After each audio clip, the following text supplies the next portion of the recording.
The cold doesn't care if you're ready for it.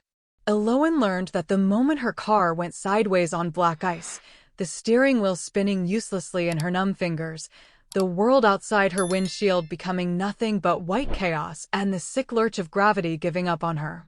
The guardrail came at her like a metal mouth, teeth grinding against the passenger door, and then she was spinning, the mountain pass disappearing into a blur of snow and pine, and the awful certainty that this was how it ended, alone on Christmas Eve. Her last thought not of love or family, but of how fitting it was that even the universe wanted her gone. The impact slammed her head against the window. Stars burst behind her eyes. The engine died with a shudder that felt like sympathy. And then silence. The kind of silence that swallows sound whole. The kind that makes you wonder if you've gone deaf or if the world itself has stopped bothering to make noise for someone like you. Elowen sat there, breath fogging the glass, blood trickling warm down her temple in stark contrast to the ice forming on the inside of her door. Her phone was somewhere on the floor, screen cracked, no signal anyway. The snow was already piling against her windows like the mountain was trying to bury her before she even had the courtesy to die first. She should move. She knew that. Hypothermia doesn't wait for you to finish your breakdown. But her hands wouldn't stop shaking, and it wasn't from the cold, not entirely. It was from the weight of the past 6 months pressing down on her chest like a stone, from the empty apartment she'd fled, from the funeral she could still smell in her clothes even though she'd thrown those away weeks ago. From the job she'd lost, because grief isn't a good enough excuse when quarterly numbers are down, from the friends who'd stopped calling because sadness is contagious and nobody wants to catch what she has. This cabin she'd rented sight unseen, cheap, isolated, had been her last resort. A place to disappear. A place to not have to smile through another well-meaning "the holidays are hard, but you'll get through this" speech. She'd packed one bag, left her keys on the counter, and driven north until the GPS lost signal and she lost the will to turn back. And now she was here. Halfway up a mountain pass that barely qualified as a road, her car wrapped around a guardrail, snow coming down so thick she couldn't see 5 feet in any direction.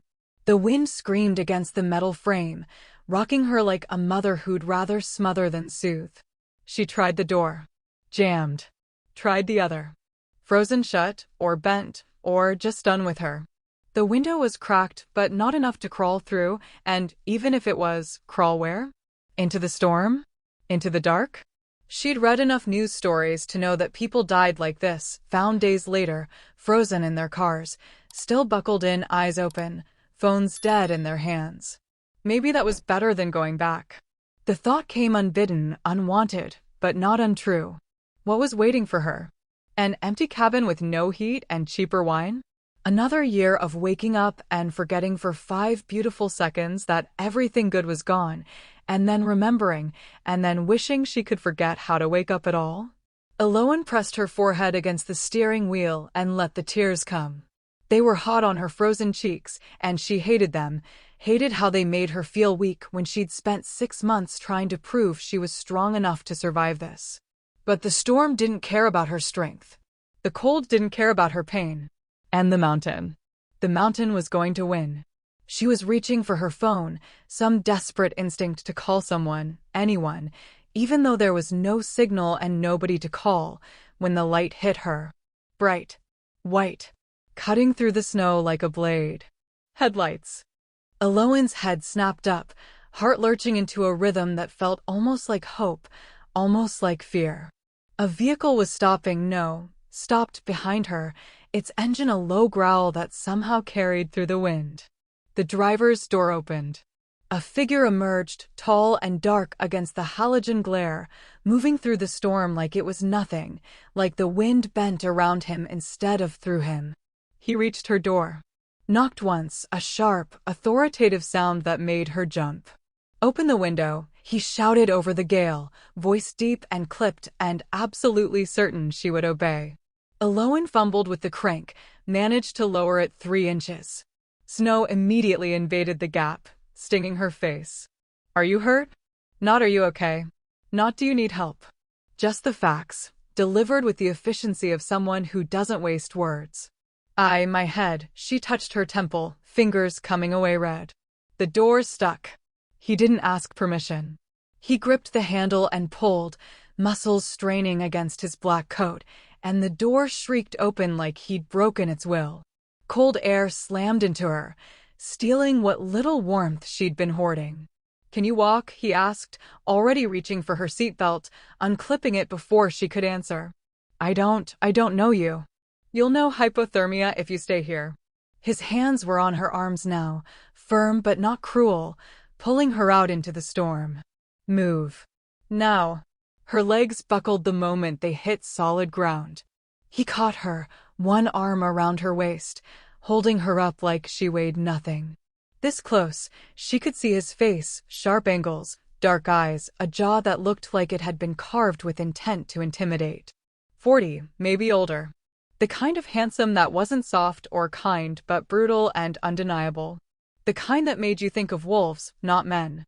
"My bag," she tried to say, but he was already dragging her toward his vehicle, a massive black SUV that looked military-grade, and she realized with a strange, hysterical clarity that she was letting a complete stranger pull her into his car in the middle of a blizzard, and she didn't even care because anything was better than dying alone in that metal tomb.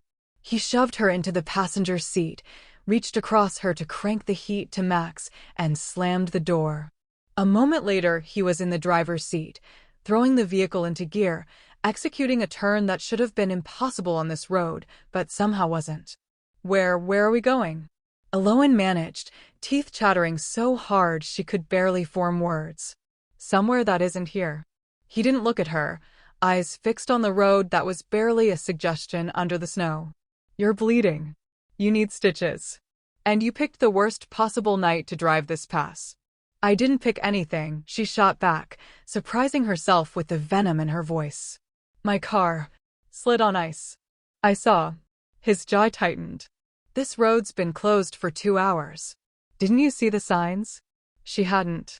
She'd been too busy trying not to think, trying not to feel, trying not to exist in a way that required paying attention to warning signs. "I didn't know." Clearly. Not quite cruel, but close. "Do you have family? Someone I can call?" "No." The word hung between them like a confession. His hands tightened on the wheel, and for the first time, he looked at her, really looked at her. Something flickered in those dark eyes. Not pity. Something sharper. Recognition, maybe. The kind you feel when you see your own wound reflected in someone else's face. "What's your name?" he asked, voice lower now, almost gentle. "Eloin." She swallowed hard. "What's yours?" He was quiet for a long moment, long enough that she thought he wouldn't answer. Then, Valen. The name settled over her like snow, cold and inevitable and somehow final. "Well, Valen," she said, watching the storm rage outside, watching the world disappear behind them, "I don't know if I should thank you or ask you to take me back." He glanced at her, something unreadable in his expression. "You won't freeze to death in my house. Can't promise anything else." And somehow, that was the first honest thing anyone had said to her in months. The storm swallowed the road behind them.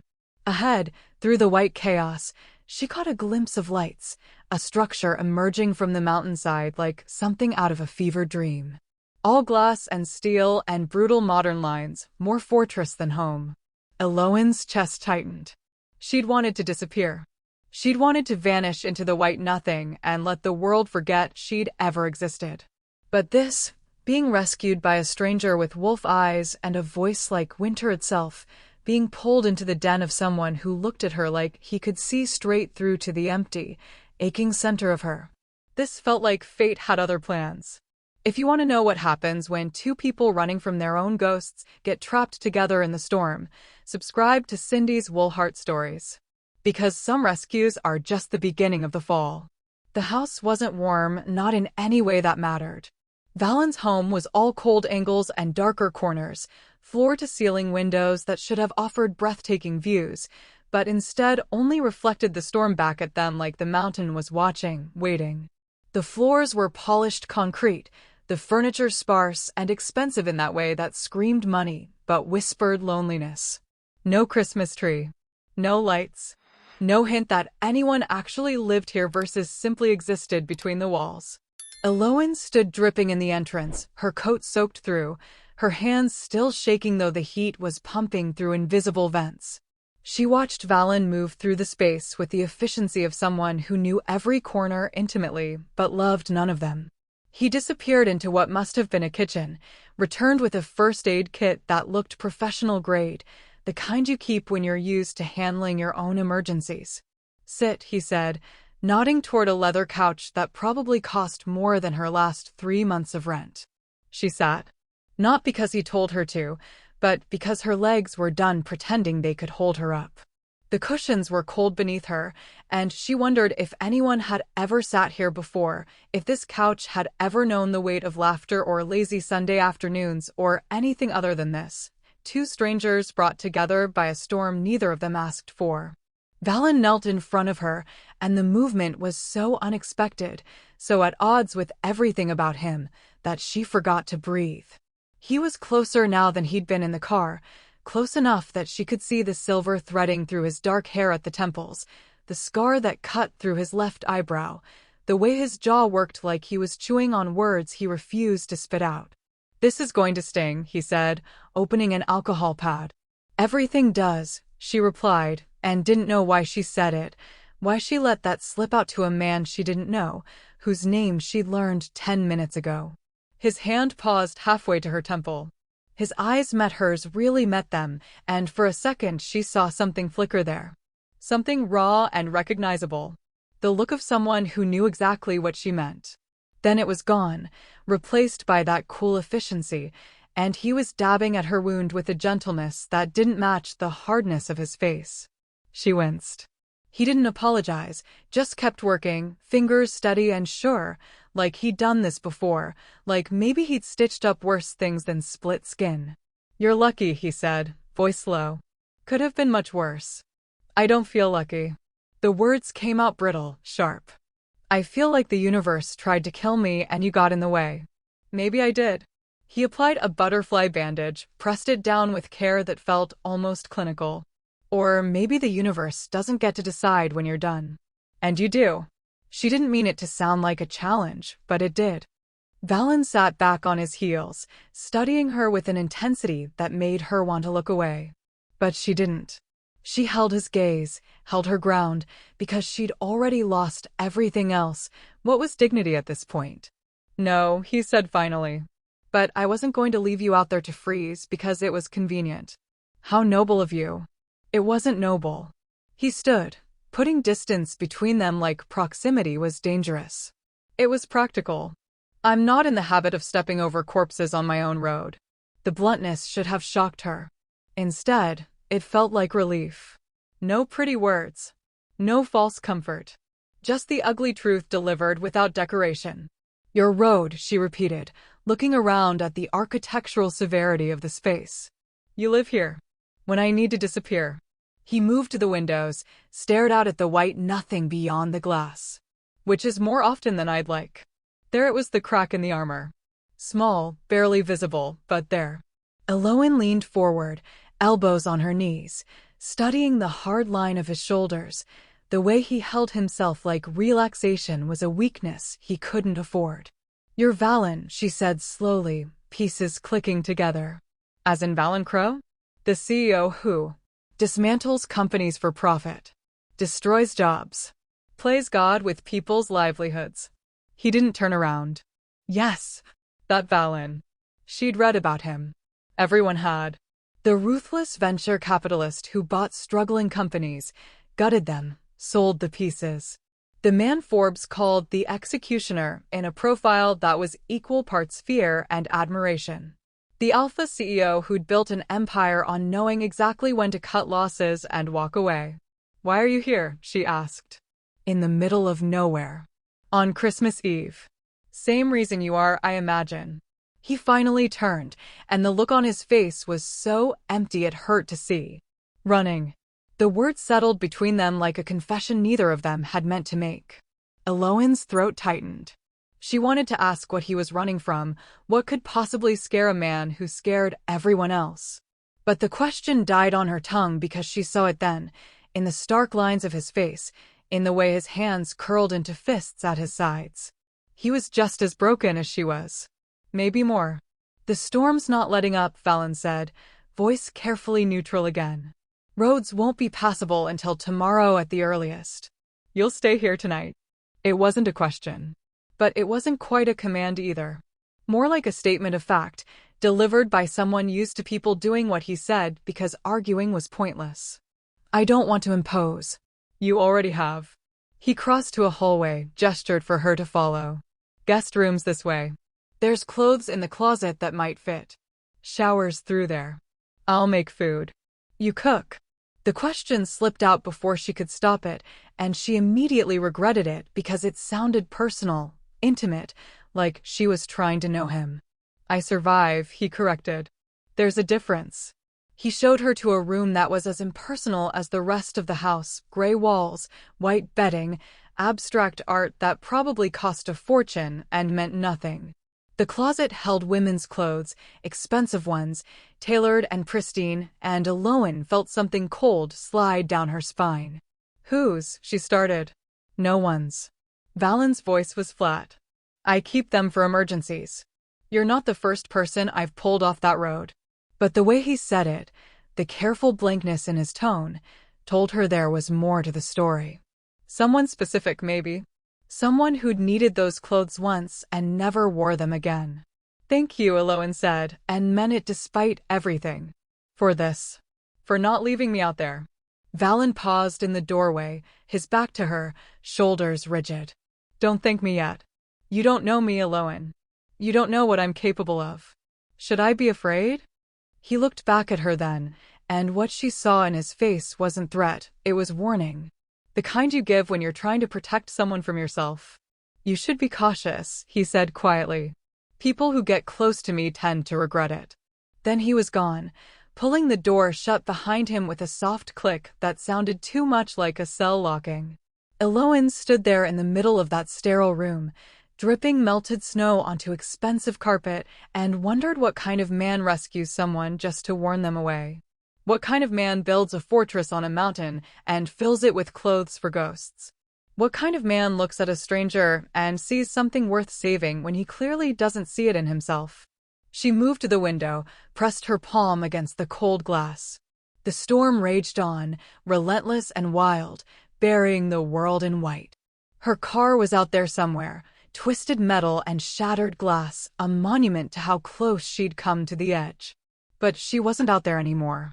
She was here. In the den of a wolf who wore human skin and Armani suits and a mask so carefully constructed she could see the seams. And the scariest part? She wasn't afraid of him. She was afraid that she understood him. The shower was scalding, and Aloan let it burn.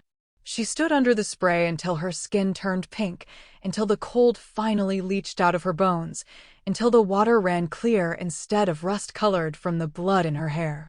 The bathroom was all marble and chrome, sterile as an operating room, and she wondered if Valen ever actually used this space, or if it was just another set piece in a house built for function, not feeling. She dressed in the clothes from the closet's soft cashmere sweater in dove gray, dark jeans that fit like they'd been tailored for her, thick socks that felt like luxury against her frozen feet. Everything was her size. Exactly her size. And that bothered her in ways she couldn't quite name, but she shoved the feeling down because what choice did she have? Freeze in her wet clothes to make a point? The mirror was fogged, and she was grateful. She didn't want to see herself right now. Didn't want to confront the hollowness in her own eyes, the way grief had carved her face into something gaunt and unfamiliar. 6 months ago, she'd looked different. Softer. Fuller. Like someone who still believed good things could happen to good people. 6 months ago, she'd been planning a wedding. The thought hit her like a fist to the sternum, sudden and vicious, and she gripped the edge of the sink, knuckles white, breathing through the wave of pain that never really left, just ebbed and flowed like a tide determined to drown her. Marcus.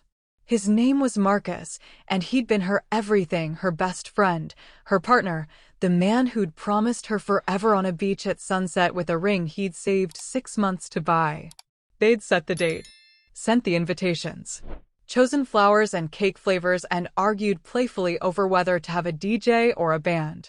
And then he'd gotten in his car one Tuesday morning to go to work, and a drunk driver had run a red light, and forever had turned into never, and Eloan had become the girl at the funeral who couldn't cry because if she started, she'd never stop. The wedding would have been this week. Christmas wedding. She'd wanted it that way, wanted to tie their love to the season of joy and light and magic. Now Christmas was just another reminder of everything she'd lost, another holiday she'd have to survive instead of celebrate. She'd quit her job 2 months after. Couldn't focus, couldn't care about quarterly reports and client meetings when the love of her life was ash in an urn on her mantle. Her boss had been understanding at first, then concerned, then annoyed, then done. Take some time, he'd said, and what he'd meant was don't come back. Her friends had tried. God, they'd tried. But grief is exhausting to witness, and after a while, the calls came less frequently, the invitations stopped, and Eloan realized she'd become the emotional black hole no one wanted to orbit. She didn't blame them. She wouldn't want to be around herself either. So she'd packed a bag, rented a cabin she couldn't afford with credit cards she'd stopped caring about, decided that if she was going to fall apart, she'd do it somewhere no one could see, somewhere she wouldn't be a burden or a tragedy or a cautionary tale. She'd been driving toward that cabin when the storm hit, driving toward her own private implosion. And then Valen had appeared out of the white nothing, and now she was here in his cold house, wearing dead women's clothes, or maybe just emergency clothes. She didn't know which was worse. And trying to remember how to be a person who accepted help instead of someone who decided she was beyond saving. Eloan dried her hair with a towel that was softer than anything she'd owned in her old life, and caught her reflection in the clearing mirror. For a second, she didn't recognize herself. The woman staring back looked like a stranger, thin, pale, eyes too big and a face that had forgotten how to smile. "Who are you?" she whispered to her reflection. The woman in the mirror had no answer. She left the bathroom, followed the scent of food down the hallway, found Valen in the kitchen, a massive space of stainless steel and black granite that looked like it belonged in a restaurant, not a home. He'd shed his coat, rolled up the sleeves of his black sweater, and was moving with surprising grace for a man his size, chopping vegetables with precise, efficient movements. "You didn't have to cook," Eloan said from the doorway. "You need to eat." He didn't look up. "You're borderline hypothermic. Food will help." "Are you always this practical?" "Yes." He set down the knife, finally met her eyes. Something shifted in his expression when he saw her in the clothes from his closet. Not surprise, recognition. Like he'd seen this before, this exact scene, and it hurt him in ways he wouldn't name. "How's your head?" "Attached." She moved into the kitchen, drawn by the warmth of the stove, the normalcy of someone cooking. "What are you making?" "Soup. It's basic." He turned back to the pot, stirring with mechanical precision. "You should sit. You're still pale." She wanted to argue, to prove she was fine, but her legs were trembling and the bar stool looked like mercy, so she sat. Watched him work. Noticed the way his shoulders stayed tense, the way he moved like he was always ready for an attack that never came. "The clothes fit," she said quietly. "Whose were they?" Valen's hand tightened on the spoon. For a long moment, he didn't answer. Then, "My sister's." The word landed heavy, final. "Sister." Past tense implied in the silence that followed. "I'm sorry," Eloan said, because what else could she say? It was a long time ago. He ladled soup into bowls, set one in front of her with a piece of crusty bread. "Eat." She obeyed, because arguing felt pointless and the soup was good, rich, and warm, and exactly what her body needed. They ate in silence, the storm howling outside, the house creaking under the weight of wind and snow, and all the things neither of them was saying. "Why were you really out there?" Valen asked finally, voice low. "On that road. In this storm." Eloan set down her spoon. Considered lying. Decided she was too tired for it. "Because I wanted to disappear." He looked at her then, really looked, and she saw understanding in his dark eyes. The kind that comes from standing on the same edge, staring into the same abyss. Did you want to die? He asked, and there was no judgment in the question, just curiosity. Clinical. Detached. No, she said honestly. I just didn't want to be alive. There's a difference. Valen nodded slowly, like this made perfect sense to him. What are you running from, Eloan? The same thing everyone runs from. She met his gaze, held it. A life that doesn't fit anymore. What about you? His jaw tightened. Everything. The honesty of it stole her breath. This man, this powerful, feared, ruthless man, was running from everything. And she believed him. Could see it in the barren severity of his home, in the way he'd built a fortress on a mountain and filled it with nothing, in the clothes he kept for a sister who was gone. Your sister, Eloan said gently. What happened to her? She died.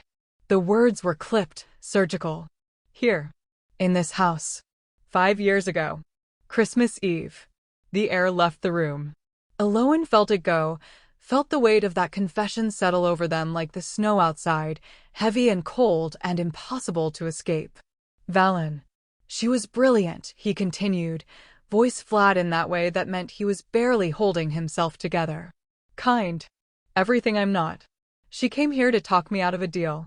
Said I was destroying lives, that I'd lost my humanity. We fought. She left angry. Drove down that road in a storm just like this one. He paused, fingers gripping the edge of the counter. They found her car 3 days later. She'd gone off the cliff. Died on impact. That's why you pulled me off the road, Eloan whispered. Yes. He finally looked at her, and the anguish in his face was so raw it hurt to witness. I won't let it happen again. Won't let someone die on my road because I wasn't there. And suddenly, everything made sense. The emergency clothes. The house he never used but couldn't sell. The way he looked at her in those borrowed things like she was a ghost made flesh. He wasn't just running from his past, he was haunted by it. I'm not her, Eloan said softly. I know. His voice cracked. But you could have been. And I can't, he stopped, shook his head. I can't do it again. The storm screamed against the windows. Inside, 2 broken people stood in a kitchen that smelled like soup and tasted like shared grief, and for the first time in 6 months, Eloan didn't feel quite so alone in her pain. Because here, in this cold house, with this wounded man, she'd found something she thought she'd lost forever. Someone who understood that surviving isn't the same as living. And maybe, just maybe, that was enough for tonight. Morning came wrapped in silence and silver light. Eloan woke in the gray room, disoriented for a moment, expecting to find herself in her crashed car or worse, but instead finding soft sheets and the pale glow of dawn filtering through floor-to-ceiling windows. The storm had passed. The world outside was buried under fresh snow, pristine and untouched, the mountain peaks visible now like ancient sentinels guarding secrets the valley below would never know. She dressed in more borrowed clothes, thermal leggings, a thick sweater, boots that fit perfectly, and tried not to think about Valen's sister, about the woman who died angry on a mountain road, about how sometimes the people we lose shape us more than the ones who stay. Valen was already awake, standing at the window with a mug of coffee in hand, staring out at the transformed landscape. He looked like he hadn't slept, shadows under his eyes darker than before, but his shoulders were straighter, like the morning had given him back some of the armor he'd shed the night before. Coffee's in the kitchen, he said without turning. Roads are still closed. Snowplows won't get up here until this afternoon at the earliest. So I'm still trapped. Eloan moved to the kitchen, poured herself a cup from the French press. Black, no sugar. She'd stopped sweetening things months ago. Is that what you feel? He finally looked at her. Trapped? She considered the question, wrapped her hands around the warm mug. No. Maybe I should, but I don't. Something flickered in his expression, relief, maybe, or recognition. I called about your car. They can tow it, but it's totaled. You'll need to deal with insurance, rental, all of it. Great. She laughed, hollow and bitter. Add it to the list. There's a list? Isn't there always? She moved to the window, stood beside him, watched the sunlight turn the snow into something almost beautiful. Dead fiancé. Lost job. maxed out credit cards, and now a totaled car. I should write a country song. Valen didn't laugh, didn't offer platitudes, just stood there in solidarity with her disaster of a life, and somehow that felt more comforting than any well-meaning speech about silver linings or things getting better. "There's something I want to show you," he said abruptly. "If you're interested." "What kind of something?" "The kind that might make sense of why I built a house here. Why I keep coming back." He set down his mug. "Get your coat." They hiked up the mountain behind his house, boots crunching through snow that came up to their knees in places, breath fogging the crystalline air. Valen moved with the assurance of someone who knew these paths intimately, who'd walked them enough times to navigate them blind. Eloan followed, her legs burning, lungs aching in the thin air, but she didn't complain. Pain meant she was alive. Pain meant she was feeling something other than the numb gray that had defined her existence for months. The trail opened into a clearing that took her breath away. A grove of ancient pines stood in a perfect circle, their branches heavy with snow, creating a cathedral of white and green and silver light. In the center, half buried in drifts, stood a structure of stacked stones, not quite an altar, not quite a cairn, but something in between. Something that felt deliberate. Sacred. "What is this place?" Eloan whispered, because speaking at full volume felt wrong here, like shouting in a church. "I don't know the original name." Valen moved to the stones, brushed snow away with gentle hands. "My grandfather told me stories about it when I was a kid. Said the indigenous people who lived here centuries ago considered it holy ground. A place where the veil between worlds was thin."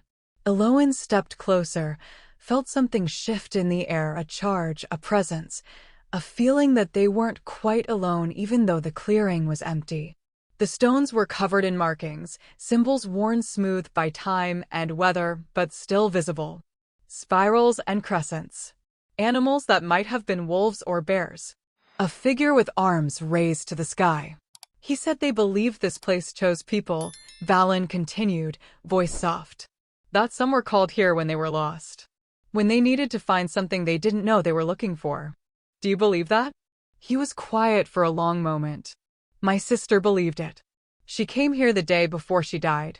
Said she felt like the mountain was speaking to her, telling her something important. I thought she was being dramatic." His hand pressed flat against the stones. "After she died, I bought this land. Built the house. Told myself it was just real estate, just an investment. But I keep coming back. Keep standing here, hoping to hear what she heard." Eloan felt tears prick her eyes, hot against the cold air. "And have you?" "No." He looked at her then, and the pain in his face was naked, unguarded. "But maybe I wasn't listening. Or maybe the mountain only speaks to people who still have something left to lose." She moved to the stones, placed her own hand beside his. The rock was cold but somehow felt alive beneath her palm, like a heartbeat buried deep underground, ancient and patient and impossibly steady. And then she felt it, a pull, a resonance, like a tuning fork struck somewhere inside her chest. "Do you feel that?" she whispered. Valen nodded slowly. "Every time I come here. Like something's waiting." The wind picked up, stirring the snow from the branches, and for a moment, the clearing filled with swirling white, and Eloan saw something, or thought she saw something, shapes moving between the trees. Not threatening. Just present. Watching. "My grandmother was native," she heard herself say. "Lakota. She used to tell me stories about spirit animals, about how everyone had a guide. A protector. She said mine was a white wolf." She laughed shakily. "I thought it was just stories. Myths to make a kid feel special. What if it wasn't?" Valen's voice was intent, now focused. "What if she was telling you something true? Then I failed it." Eloan pulled her hand away from the stone. "Because I've been anything but protected this year. Or maybe you've been protected in ways you didn't recognize." He gestured at the clearing, the mountains beyond. "You survived that crash. I found you. You're here now, in this place. Maybe that's not coincidence." She wanted to dismiss it, to fall back on logic and reason and the safe certainty that the universe was random and uncaring.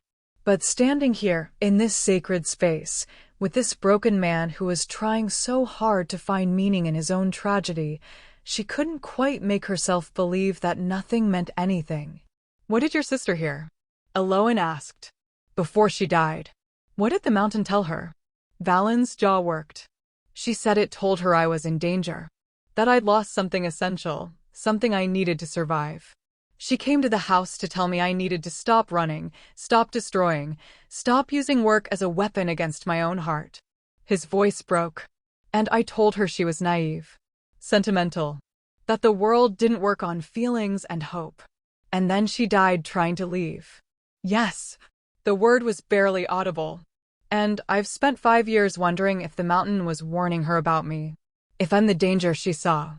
Eloin turned to him, saw the self-loathing etched in every line of his face, and felt something crack open in her chest, not breaking, but opening.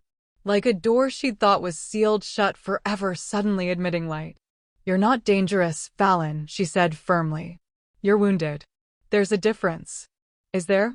His eyes met hers, desperate for an answer she wasn't sure she had. "Yes." She stepped closer, close enough to see the gold flecks in his dark eyes, the way his breath fogged in the cold air. Dangerous people don't build shrines to their guilt. They don't spend 5 years returning to the scene of their worst failure, hoping to hear something that will tell them how to be better. You're not the villain in your story, Valen. You're just a man who lost his way. And you. His hand came up, almost touched her face, then dropped. What are you? I'm a woman who stopped believing in white wolves and Christmas miracles. She smiled, sad and small. But maybe I'm willing to be wrong. The clearing seemed to hold its breath. Above them, a hawk cried out, circling the grove in lazy spirals. The snow sparkled like diamonds in the strengthening sun. And Eloin felt it again, that pull, that sense of something larger moving beneath the surface of the world, something that had brought her to this mountain, to this man, to this moment. The roads will be clear soon, Valen said quietly. You'll be able to leave. Get to your cabin. I know. But he stopped, swallowed hard. I don't want you to. The confession hung between them, raw and unexpected. Eloin's heart stuttered, and she realized with sudden clarity that she didn't want to leave either. Didn't want to return to that empty cabin, to the solitude she'd sought like salvation, but that felt more like slow death. Then ask me to stay, she whispered. Valen stared at her, something desperate and hopeful warring in his expression. I can't. I won't trap you here with what? Your guilt? Your grief? Valen, I came up this mountain to die. The truth spilled out of her, sharp and clean. Maybe not by my own hand, but I came here hoping the world would do it for me. And you stopped that from happening. So maybe the mountain brought me here for a reason. Maybe it brought us both here. What reason? His voice cracked. What could possibly? I don't know, she admitted. But I think we're supposed to find out together. The hawk cried out again. The wind whispered through the pines. And in that sacred clearing, surrounded by stones that had stood for centuries, witnessing countless stories of loss and love and redemption, two wounded souls stood on the edge of something neither of them understood, but both of them needed. Stay, Valen said finally, and it wasn't a command or a request, but a plea. Not forever. Just stay until you know what comes next. Eloin looked at him, this man who'd saved her life, who carried his dead sister's memory like armor, who'd built a fortress on a mountain and still couldn't keep the ghosts out, and she nodded. Okay, she said. I'll stay. And somewhere deep in the mountain, something ancient and patient smiled. The phone call came on the third day, shattering the fragile peace they'd built. Eloin was in the kitchen, attempting to make breakfast, pancakes that were more concept than reality, when she heard Valen's voice from his office, sharp and cold in a way she hadn't heard since that first night. The warmth that had been slowly seeping into his edges over the past few days evaporated in seconds, replaced by the CEO she'd read about, the man Forbes called the executioner. I don't care about your timeline, Richard. The board votes in 2 weeks, and I expect your full support. A pause. Then I suggest you reconsider your position. You know what happens to people who stand in my way. The line went dead. Silence flooded the house, heavy and suffocating. Eloin stood frozen at the stove, spatula in hand, watching smoke rise from the burning pancakes. She'd almost forgotten who he was, what he was. A man who destroyed livelihoods without flinching, who wielded power like a scalpel and carved away anything inconvenient to his bottom line. Valen appeared in the doorway, phone still in hand, and stopped when he saw her face. That wasn't, he started. Wasn't what? She turned off the burner, set down the spatula with deliberate care. Wasn't you threatening someone? Wasn't you being exactly the man your sister died trying to change? His jaw tightened. You don't understand the context. Then explain it to me.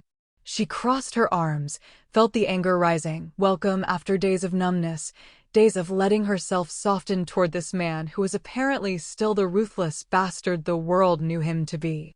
Tell me what context makes it okay to threaten people. It's business, Eloin. It's not personal. Everything is personal. She moved toward him, saw him take an involuntary step back. You can't separate yourself into pieces, the man who saves people on mountain roads and the man who ruins their lives in boardrooms. You're one person, Valen. And right now, I'm wondering which one I've been staying with. The deal I'm working on, he said, voice tight, will save 300 jobs. But to do that, I have to close a factory that employs 50 people. Richard is one of the board members fighting me, protecting his own interests while hundreds of families suffer. So yes, I threatened him. Because sometimes you have to make hard choices. And who made you God? The words came out harsher than she intended, but she didn't take them back. Who decided you get to choose whose lives matter and whose don't? Someone has to make those decisions. His control was fracturing. She could see it in the way his hands curled into fists. The world doesn't run on hope and good intentions. Sometimes you have to cut off a limb to save the body. Except those are people, not limbs. They have families, kids, mortgages, dreams. Eloin felt her voice rising, felt 6 months of rage at an uncaring universe, finally finding a target. You sit up here in your mountain fortress, playing God with numbers on spreadsheets, and you don't have to see the faces of the people you destroy. You think I don't know that? Valen's voice cracked, raw and furious. You think I sleep well at night? That I don't see their faces? I carry every single one of them alone. Every person I've had to let go, every factory I've closed, every dream I've crushed in service of the greater good. And it's killing me. But someone has to do it, and I'm strong enough to carry the weight. Or maybe you're just broken enough to think you deserve the punishment. The words hit him like a physical blow. She saw him flinch, saw something crumble behind his eyes, and immediately wanted to take it back. But it was too late. The truth was out there between them, ugly and undeniable. Get out, he said quietly. Valen. Get out. Louder now, each word bitten off. Go back to your cabin. Go back to whatever hole you were planning to crawl into and die. I don't need your judgment. I don't need your pity. And I sure as hell don't need you telling me who I am. Maybe that's exactly what you need. She stood her ground, even as her heart hammered against her ribs. Someone to tell you the truth instead of just following your orders. The truth? He laughed, bitter and broken. You want truth? Here's truth. I pulled you off that road because I was too late to save my sister, and every person I rescue is me trying to rewrite history. Every business I save is me trying to prove I'm not the monster she thought I was. And it never works, Eloin. It never makes up for the fact that she died hating me, thinking I was lost. His voice broke completely on the last word, and Eloin saw tears on his face, the first crack in 5 years of carefully maintained control. She didn't hate you, Eloin said softly, the anger draining away. She loved you. That's why she came here. That's why she fought with you. You don't fight for people you've given up on. It doesn't matter. He turned away, shoulders rigid. She's still gone. And I'm still the man who chose money over humanity often enough that my own sister couldn't recognize me anymore. Then change. The words came out fiercer than she intended. Stop hiding up here. Stop using guilt as an excuse to keep being the man you hate. Your sister didn't die wanting you to suffer, Valen. She died wanting you to be better. And what would you know about it? He spun back to face her, eyes blazing. You came up here to disappear. To give up. At least I'm still fighting, even if I'm fighting ugly. What are you doing besides running? The accusation landed like a knife between her ribs. Because he was right. She had given up. Had stopped fighting the moment Marcus died, had let grief swallow her whole and call it mourning when really it was just surrender. You're right, she said, voice shaking. I gave up. I stopped believing anything good could happen to me. And meeting you, being here, was starting to change that. Was starting to make me think that maybe broken people could help each other heal. She grabbed her coat from the hook by the door. But I was wrong. You don't want to heal, Valen. You want to bleed and call it penance. Where are you going? Something like panic flickered in his voice. To my cabin. Like you said. She pulled on her boots, fingers trembling. The roads are clear. I'll call a rental car company, figure it out. You don't have to save me anymore. Eloan, wait. But she was already out the door, into the blinding white of the snow-covered world, and she didn't look back even though every cell in her body screamed at her to stop, to turn around. To fight harder for the broken man in the broken house who was still trying to save everyone except himself. Behind her, she heard the door slam. Heard something shatter, glass or ceramic or maybe just the fragile connection they'd been building. And above them both, the mountain watched in silence, patient and knowing, as two people who desperately needed each other chose pride over vulnerability, chosen solitude over the terrifying possibility of being seen. The hawk circled overhead, crying its mournful warning to the empty sky. Some bridges burn faster than others. And some storms don't need snow to destroy everything in their path. Eloan made it halfway down the mountain before her phone rang. Not the rental car company. Not the tow truck. Valen. She stared at his name on the screen, thumb hovering over decline, while snow crunched under her boots and the mountain road stretched endlessly below her. Every step away from his house felt like walking through concrete, like her body knew something her pride refused to acknowledge. She answered. I'm not coming back, she said before he could speak. I know. His voice was rough, worn thin. That's not why I'm calling. Then why? A long pause. Wind whistling through the connection. Because I'm sorry. And because I was wrong. Eloan stopped walking. Closed her eyes against the glare of sun on snow. About what? Everything. Another pause. You were right. About me using guilt as an excuse. About me choosing to bleed instead of heal. About me being too broken to let anyone help me. His breath caught. My sister would have liked you. She would have said you were exactly the kind of person I needed in my life. Past tense, Eloan said quietly. You said needed. Not need. No. Firm now. Need. Present tense. Because I do need you, Eloan, and that terrifies me more than anything else in my entire life. Her heart stuttered. Valen. There's something I didn't tell you. About that business deal. Richard, the board member I threatened, he's not protecting jobs. He's protecting his own investment in a shell company that's been laundering money through the factory I want to close. If the deal goes through, 300 people keep their jobs and Richard goes to prison. If it doesn't, he walks free and all 350 lose everything when the company collapses under investigation. The ground tilted beneath her feet. Why didn't you tell me that before? Because I'm not used to explaining myself.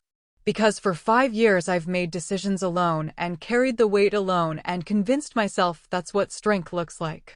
His voice dropped. And because I was afraid if you knew the truth, you'd stay. And I don't know how to let someone stay alone. Everyone I've ever loved has left. She turned, looked back up the mountain at his house, that glass and steel fortress perched on the edge of the world. Your sister didn't leave by choice. I know. But she left angry. And I've spent 5 years wondering if the last thing she felt for me was disappointment. A shaky breath. I don't think I could survive you looking at me that way. Then stop giving me reasons to. Eloan started walking again, but uphill now, back toward him. I'm not your sister, Valen. I'm not here to fix you or judge you or make you into someone you're not. But I need you to be honest with me. About your work, about your past, about whatever demons you're carrying. Because I'm carrying plenty of my own, and I can't hold yours too if I don't know what they weigh. Where are you? Hope in his voice, fragile and desperate. Walking back. Because apparently I'm a glutton for punishment. She could see the house now, see him standing at the window, phone pressed to his ear. And, because I think maybe we're supposed to be punished together. She heard him laugh, a broken, beautiful sound. That's the most depressing romantic sentiment I've ever heard. Yeah, well, I learned from the best. She was at his door now, could see him through the glass, standing in his devastated kitchen surrounded by the remnants of whatever he'd thrown. Open the door, Valen. He did. Stood there in the doorway, phone still at his ear even though she was right in front of him, and the look on his face was so raw, so completely vulnerable, that she forgot to breathe. I don't know how to do this, he said, voice barely above a whisper. How to let someone in. How to be anything other than what I've been for the past 5 years. Then we'll figure it out together. She stepped inside, into the warmth, into the wreckage of his carefully controlled life. No more walls. No more hiding. We both came to this mountain broken, Valen. Maybe we're supposed to help each other find the pieces. He closed the door behind her, set his phone down with shaking hands. I'm going to disappoint you. I'm going to make mistakes. I'm going to fall back into old patterns. I know. And I'm going to do the same. She moved closer, close enough to see the tears tracking down his face. But maybe that's okay. Maybe healing isn't about being perfect. Maybe it's just about showing up and trying again tomorrow. Why? The question broke from him like a dam giving way. Why would you come back? After what I said. Because I'm tired of running. The truth spilled out of her, simple and devastating. Because for 6 months I've been half dead, going through the motions, waiting for life to be over so I could stop pretending to care. And then you pulled me out of that car, and you brought me into your cold house, and you showed me your sacred grove, and for the first time since Marcus died, I felt something other than grief. She reached up, touched his face. I felt possibility. Valen leaned into her touch like a man dying of thirst. I'm not Marcus. I can't be who you was. I don't want you to be. Her thumb brushed away his tears. I want you to be you. The man who saves strangers and carries impossible guilt. The man who threatens board members to save jobs and breaks down in his kitchen because he's so tired of being strong alone. All of it, Valen. I want all of it. Even the broken parts? Especially those. She smiled, sad and true. Because mine are jagged enough to fit. He kissed her then, desperate and gentle and terrified all at once. His hands came up to frame her face like she was something precious, something he was afraid to hold too tight in case she shattered. She kissed him back, tasting salt and coffee and the metallic tang of fear, and felt something shift in her chest, not healing exactly, but opening. Like a door she'd nailed shut was finally admitting light. When they broke apart, both breathing hard, he pressed his forehead to hers. Stay, he whispered. Not just for tonight. Stay with me. Help me figure out how to be human again. On one condition, she said. Anything. You come with me to that cabin I rented. The one I was running toward. We go there together, and we face whatever emptiness I was chasing. And then she swallowed hard. Then we figure out what comes after. What if there is no after? The old fear creeping back. What if this is just two broken people clinging to each other in a storm? Then we cling until the storm passes. She pulled back, met his eyes. Or until we realize we're strong enough to stand on our own. But we do it together, Valen. No more running. No more hiding.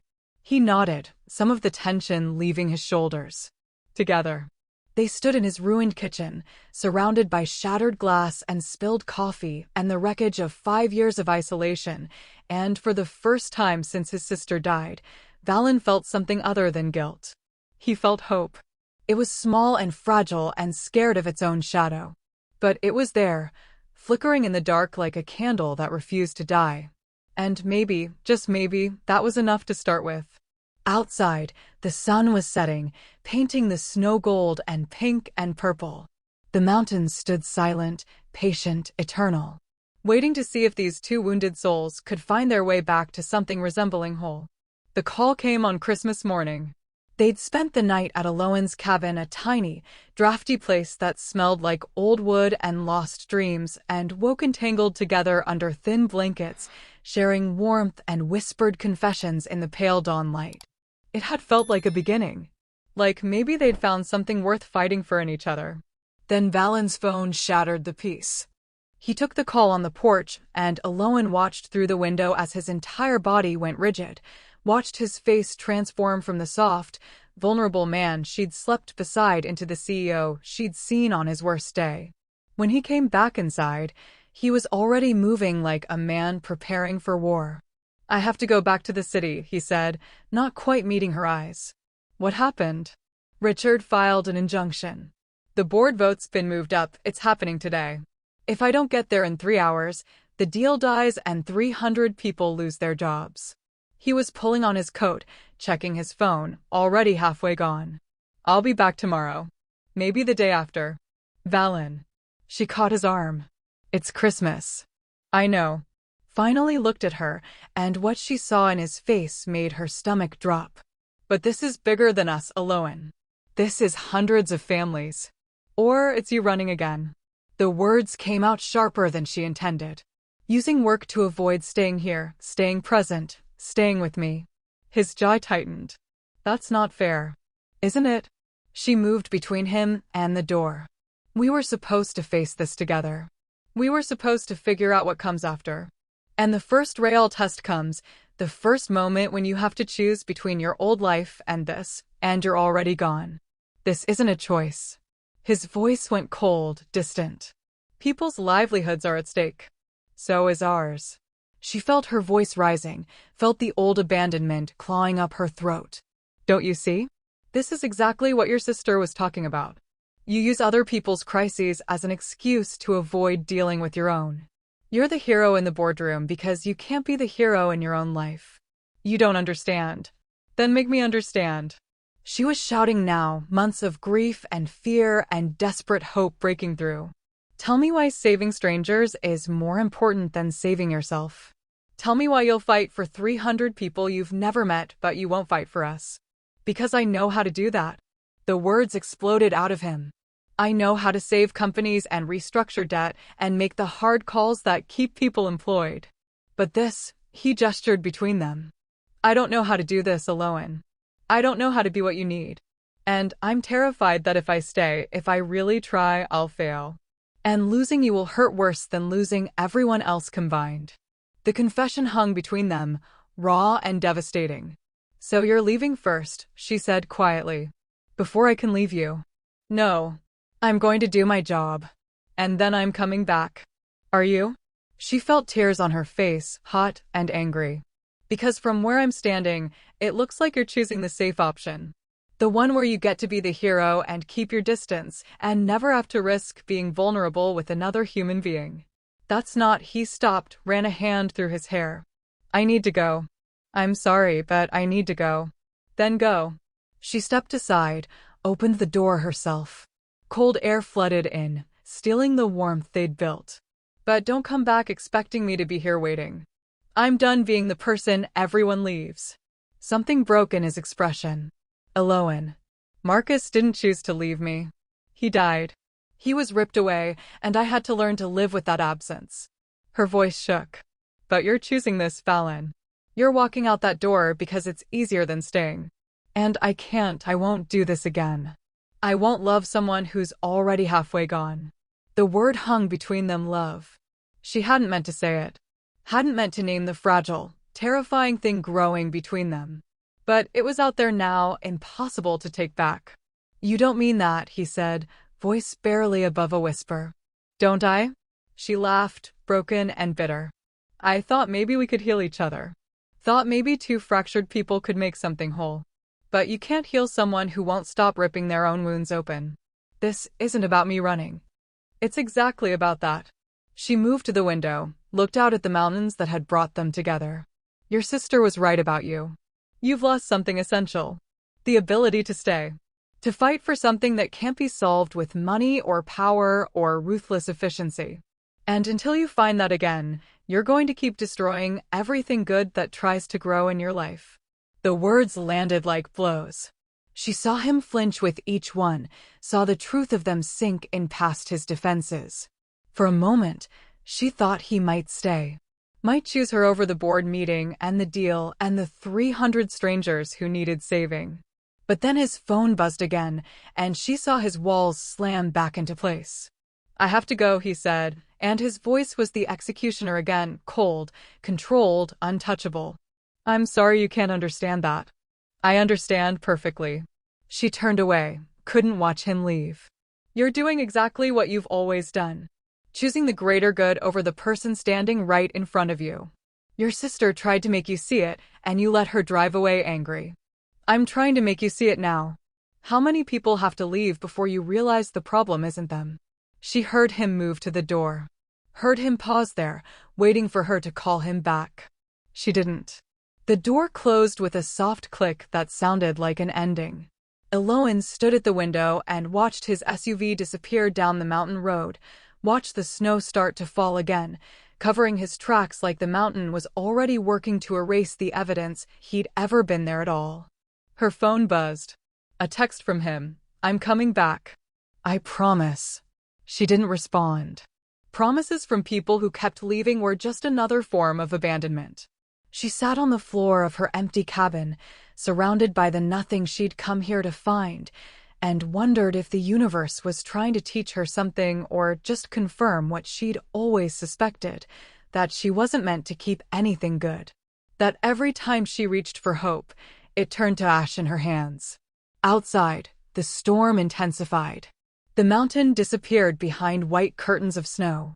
And somewhere between the city and the cabin, Valen drove through the blizzard, hands white-knuckled on the wheel, phone buzzing with urgent messages from his board, while the voice in his head that sounded like his sister whispered the same thing over and over.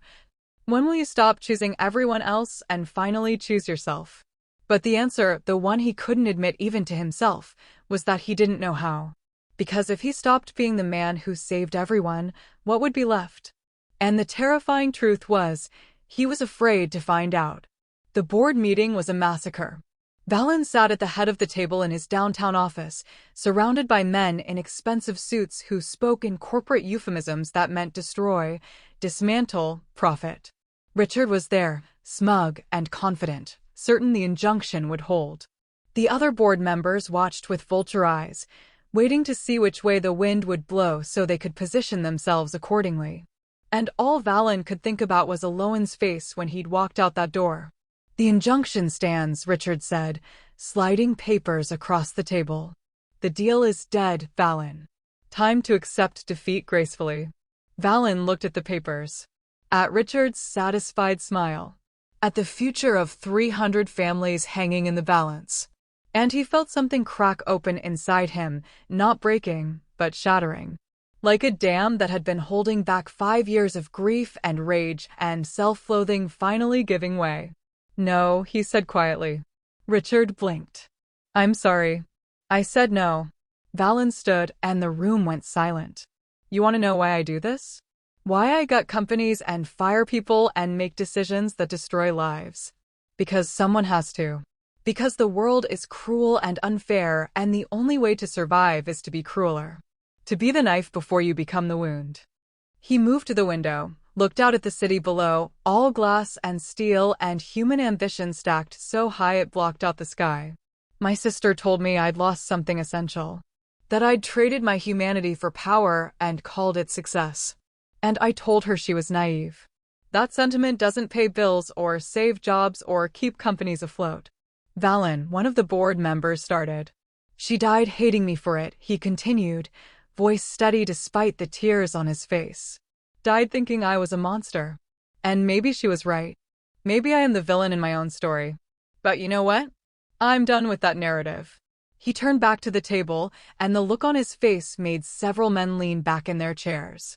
"Richard, you're going to withdraw that injunction. You're going to vote in favor of the deal. And then you're going to resign from this board and turn yourself into the SEC for the money laundering scheme you've been running through the factory."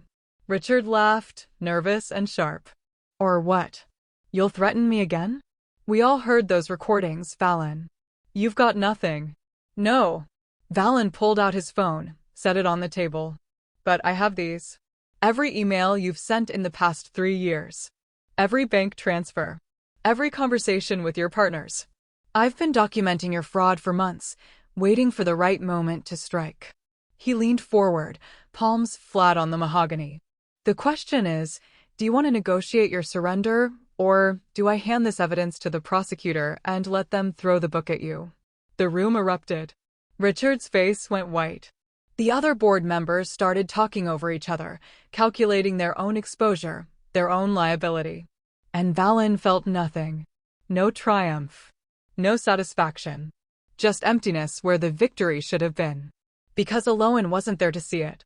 Because he'd chosen this, the boardroom, the power play, the ruthless efficiency over her. Over them. Over the one thing that had made him feel human in 5 years. The vote, he said, cutting through the chaos. Now. They voted. The deal passed. Richard resigned, face buried in his hands. 300 jobs were saved. And Valen walked out of his own victory feeling like he'd lost the only war that mattered. His assistant caught him in the hall. "Sir, there's someone here to see you. She says it's urgent. Tell them I'm not available." She said to tell you the mountains sent her. Valen's heart stopped. He turned, looked toward his office, and saw her. Aloan. Standing in the doorway in her borrowed clothes and snow-damp boots, looking small and fierce and absolutely furious.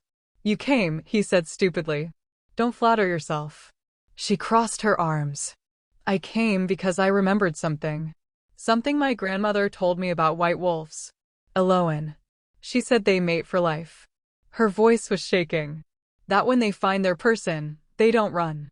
They don't choose the pack over their mate. They fight together. And if they can't be together, they don't survive it." Valen felt like he'd been punched. "I don't understand." "I think you do." She moved into the office, closed the door behind her.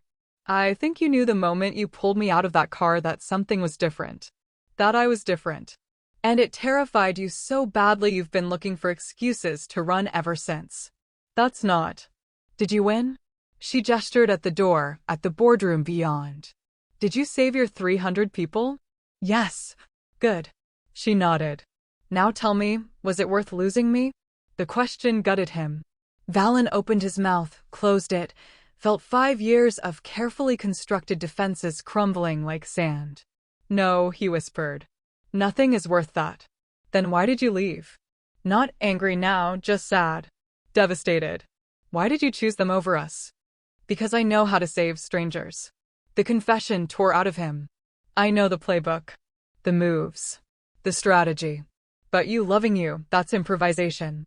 That's stepping into the unknown with no guarantee of success. And I'm so scared, Aloan. I'm terrified that I'll fail you the way I failed my sister. That I'll choose wrong and lose you and have to live with that for the rest of my life." "So you chose to lose me now?" She laughed, broken. "You chose to leave first, before I could leave you. That's not protection, Valen. That's cowardice." "I know." He moved toward her, slow and careful, like approaching something wild. "I know, and I'm sorry, and I don't know how to fix this. Don't know how to be what you need. I don't need you to be anything but honest." She held her ground. "I need you to stop running. Stop using work as armor. Stop choosing everyone else's crisis over our chance at something real. I don't know how." "Then learn." She grabbed his jacket, pulled him close. "Because I'm done waiting for you to figure out you're worth saving too. I came back here, drove through a blizzard on Christmas Day, because I realized something. My grandmother was right. White wolves mate for life. And you're mine, Valen Crow, whether you like it or not. Aloan. I'm not asking you to be perfect. I'm asking you to stay. To fight. To choose us even when it's scary, even when you don't know if it'll work, even when every instinct tells you to run." Her voice broke. "Can you do that? Can you choose me?" Valen looked at her, this woman who'd crashed into his life during a blizzard, who'd seen every ugly part of him and stayed anyway, who was standing in his corporate office demanding he be brave enough to love her, and felt something shift in his chest. Not healing. Not yet. But the beginning of it. The first painful breath after drowning. "I choose you," he said, and meant it with every fractured piece of his soul. I choose us. Even if I mess it up. Even if I fall back into old patterns. I choose trying with you over succeeding alone. She kissed him then, fierce and desperate and tasting like tears. He kissed her back, wrapped his arms around her, and felt the 5-year winter inside him finally start to thaw. When they broke apart, she rested her forehead against his. We're going back to the mountain, she said. Together. Right now. What about? What about nothing? She pulled back, met his eyes. The deal is done. The jobs are saved. And you and I have a sacred grove to visit and a Christmas to salvage. Unless you have another crisis you need to solve first. No. He felt himself smile, really smile, for the first time in years. No more crises. Just you and me and whatever comes next. Good answer. She grabbed his hand, started pulling him toward the door. Because the mountain's waiting. And I think it has something to show us. They left the office behind, the boardroom victories, the corporate wars, the carefully constructed empire of power and isolation. Walked out into the snow-covered city hand in hand, two wounded souls choosing each other despite the fear, despite the scars, despite every reason they had to play it safe. And somewhere on a mountain far from the city, in a grove of ancient pines, the stones hummed with satisfaction. Because some destinies can't be outrun. And some storms exist only to drive the lost back home. They reached the grove at sunset. The snow had stopped, leaving the world crystalline and perfect, and the light through the pines turned everything gold and shadow and sacred. Valen and Eloin stood hand in hand in the center of the stone circle, breathing hard from the climb, hearts beating in sync. Why did you bring us here? Valen asked quietly. Because I think we need to ask the mountain a question. Eloin moved to the stones, placed both palms flat against the ancient markings. I think we need to know if we're making the right choice. And you think this place will answer? I think it already has.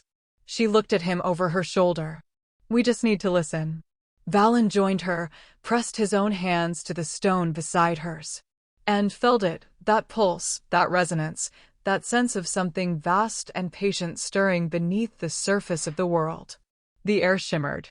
The light bent. And for a moment, he could have sworn he saw shapes moving between the trees. Wolves, maybe. Or spirits. Or the ghosts of everyone they'd lost, come to witness what they were building from the ruins. I see her, Valen whispered. My sister. She's here. What is she saying? Eloin's voice was gentle. Nothing. Tears on his face again, but they didn't feel like grief anymore. She's just smiling. Like she's proud. Like she's been waiting for me to figure this out. The vision faded, but the feeling remained, warmth spreading through his chest, loosening the knots of guilt he'd carried for 5 years. Not absolution. Just permission. Permission to move forward. To try again. To believe he deserved a second chance. I see him too, Eloin said softly. Marcus. He's telling me it's okay to love you. That he wants me to be happy. A sob caught in her throat. He's saying goodbye. They stood there in the sacred space, mourning and healing in the same breath, letting go of the ghosts that had haunted them so they could make room for the future they were choosing together. What happens now? Valen asked, pulling her close. Now we go home. Eloin leaned into him. To your cold house. And we make it warm. We fill it with Christmas lights and laughter and all the things you've been hiding from. We build something new from all our broken pieces. And if we fail, then we fail together. She turned in his arms, cupped his face. But I don't think we will. I think the mountain brought us together for a reason. Two people who'd given up on hope, forced to survive a storm together. That's not coincidence, Valen. That's destiny. You really believe that? I'm choosing to believe it. She smiled, sad and hopeful all at once. Because the alternative, that the universe is random and cruel and nothing means anything, that's what brought us both to the edge. And I'm done living in that story. I want a new one.